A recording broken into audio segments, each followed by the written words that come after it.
Tubers and Trollios, Chris here with telesplashgaming. Thanks for spending a few minutes of your day with me today, but we're getting right into it because you know what?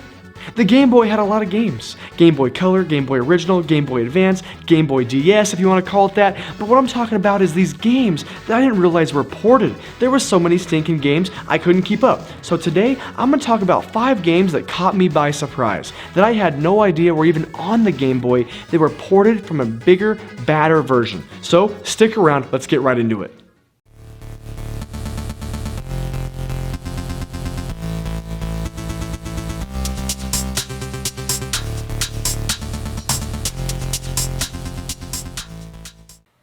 So starting off, we're going to get right into a game that I played a ton of and is what actually created this list in the first place for me, and that's Baldurs Gate. Now, Baldurs Gate was at the time to me a Diablo knockoff, but I needed it. I wanted it. I didn't have Diablo 2 on the console because it didn't exist. I had it for my PC, but I was really craving a console version of it. Well, Baldurs Gate Dark Alliance and Dark Alliance 2 were really the answer to that in the early 2000s. But what I didn't realize is down the road in 2004, our little old buddy, the Game Boy Advance, got a port itself.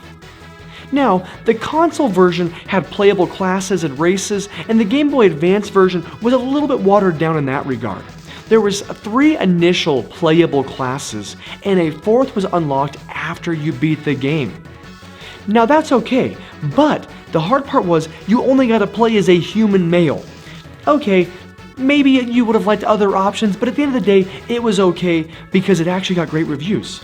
It didn't have any co-op necessarily, and there was no experience meter, but minus a few things, this was the ultimate hack and slash on the go. It offered a few more interactive hub areas within the Baldurs Gate city, some new side quests that popped up, and it was incredibly well received like I said earlier. It has a Metacritic rating of 76, and if you were a gamer on the go, this was the perfect dungeon crawling hack and slash game for the Game Boy Advance. Unfortunately, I was so invested in the Baldurs Gate console version that I didn't even realize this Game Boy Advance version was out.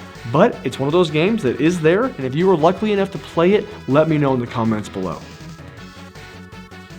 Next up is a game that maybe you know about, maybe you don't, but the old salty dog Solid Snake made a lot of appearances on a lot of different consoles. But you know what? Metal Gear Solid for the PlayStation was mind-blowing. It moved the needle at the time. But you know what? Metal Gear Solid did get a port of sorts for the Game Boy Color. And I'll never forget when my good old Grandma Sally, rolled up one day for my birthday back in December and hooked me up with Metal Gear Solid for the Game Boy Color. Now, porting a game that is on the PlayStation that was a big 3D jump at the time to a Game Boy Color was a tall task. So it kind of combined the kind of isometric view of like Metal Gear 2 for the NES with some of the elements of Metal Gear Solid, and it made a fantastic game on the Game Boy Color.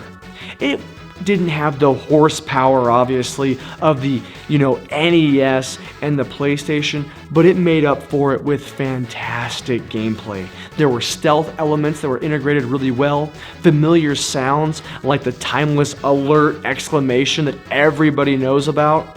You could crawl, you could go flat up against a wall, you could knock enemies out, there was different weapon combinations. This was truly a fantastic Game Boy Color game, and it's truly regarded as one of the best Game Boy Color games of all time. IGN gave it a 10 out of 10. It's got a 95.61% positive ranking on game rankings. So this was one that I fortunately did get a chance to play, and I experienced its greatness and its glory in its prime. But if you didn't know about Metal Gear Solid being on the Game Boy, it happened. Rock and Roll Racing is next. Now everybody knows Rock and Roll Racing from the SNES days. It was one of the best video game soundtracks of the 16-bit era, and it still holds up today. The announcer is iconic with his voice, and it was actually made by the future powerhouse in gaming, Blizzard Entertainment. You ever heard of them? You ever heard of World of Warcraft or Diablo or StarCraft? Yeah, that Blizzard created a little old racing game for the Super Nintendo back in the early 90s. It was kind of a spiritual successor in my mind to RC Pro-Am, which was a fantastic NES game. It wasn't the true sequel or the successor, but it played really similar in terms of how it looked, obviously updated graphics. But you know what? A decade later, the Game Boy Advance received a port of Rock and Roll Racing. And the good news is, the game was excellent. It was very true to the original. It had a little bit less crispness in the graphics, but that's, okay. And the Game Boy Advance wasn't known for its powerhouse screen resolution, okay? But fans of the original were treated to a great addition to their mobile gaming library.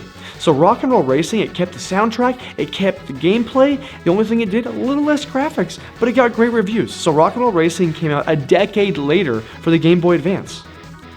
Now this game, I feel like, is one of the best first-person shooters of all time, even better than GoldenEye.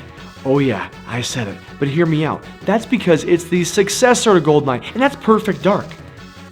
Now this Perfect Dark game was an amazing first-person shooter when it was released in 2000. It had everything that made GoldenEye an instant classic, but it took the formula and built upon it to create one of my personal favorite N64 games. I mean, I love GoldenEye, but Perfect Dark was freaking rad. And with that, a port came.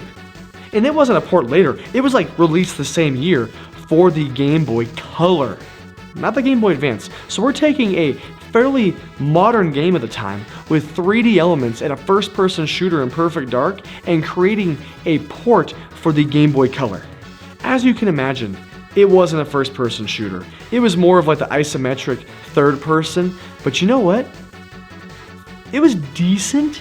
I mean, people were comparing it to the previously mentioned Metal Gear Solid game for the Game Boy Color, and because of that, it didn't get as good of reviews, but for what it was okay. Going back and playing it now is so tough. The graphics are so rough on it, and it looks like absolute dog crap. But at the time, in 2000, for a Game Boy Color game, it was okay. Now, is it a true port?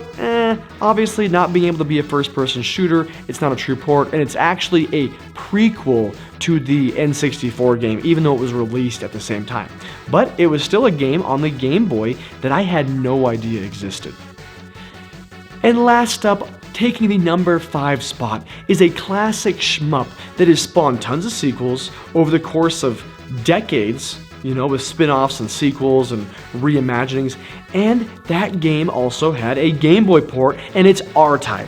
Now I'm talking about the RType Arcade, the original arcade game that came out in the late 80s. But 4 years later, it got an arcade port to the Game Boy, which doesn't even seem feasible because the arcade games at the time were so much more advanced than even the home console.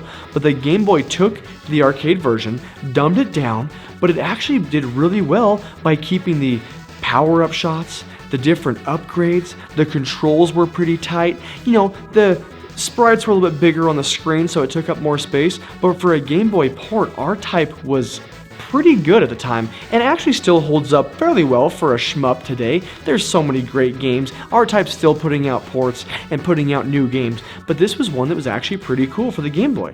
And as kind of a bonus 5.5 or 6, if you want to call it that, RType 3 was a fantastic SNES game. RType 3 came out, and it was everything that you liked about RType in the 1 and 2, and it built upon that.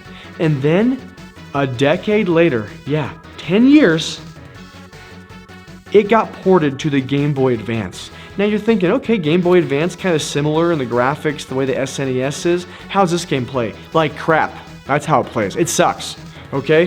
This is the only game on the list that I think that it got ported and it shouldn't have been. You would think after 10 years, porting a game to the Game Boy Advance that was on the SNES wouldn't be terrible, but it was. And the biggest thing is the hit detection. I mean, RType is not just about killing the enemies and going around, it's about maneuvering around obstacles. And when your hitbox is twice the size of your actual ship, it makes it almost unplayable. And because of that, it got terrible reviews. So, to round out the list, you got the RType, which was a great port on the Game Boy, and then a terrible port on the Game Boy Advance.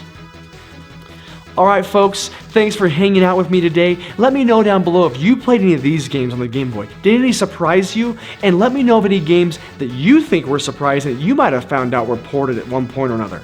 There's a ton of ports for Android phones and iPhones. I wanted to keep it to more the Game Boy at this point in time. But hey, let me know what you think. So guys, keep trolling, keep rolling, and we'll see you next video.